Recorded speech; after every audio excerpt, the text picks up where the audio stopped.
இது போன்ற ஆன்மீக சொற்பொழிவுகள் நமக்குள்ள இருக்கிற தேவ குணத்தை காப்பாற்றிக் கொள்வதற்காக ஏற்பாடு செய்யப்பட்டவை.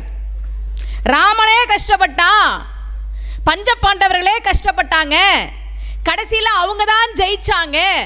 பொறுமையா இரு, உன்னை ஏமாத்தினவன் அவன் கஷ்டப்படுவான், பொறுப்பை கடவுள்கிட்ட ஒப்படைச்சிடுன்னு சொல்றதுக்காக தான் நம்மிடம் இருக்கக்கூடிய தேவ குணத்தை அதிகரிப்பதற்காகத்தான் இப்படியான சொற்பொழிவுகளை பெரியவர்கள் ஏற்பாடு செய்தார்கள். இன்னைக்கு எல்லாம் வெட்டு குத்துன திரைப்படங்கள் அப்படிதான் வருது. போன வருஷம் வெளியான எல்லா திரைப்படங்களையும் எடுத்து பாருங்க.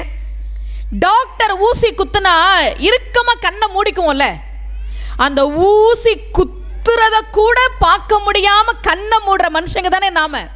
போன வருஷம் வெளியான எல்லா படங்களையும் எடுத்து பாருங்க. அருவாளை எடுத்தா வெட்டிக்கிட்டே இருக்கிறது, துப்பாக்கி எடுத்தா சுட்டுக்கிட்டே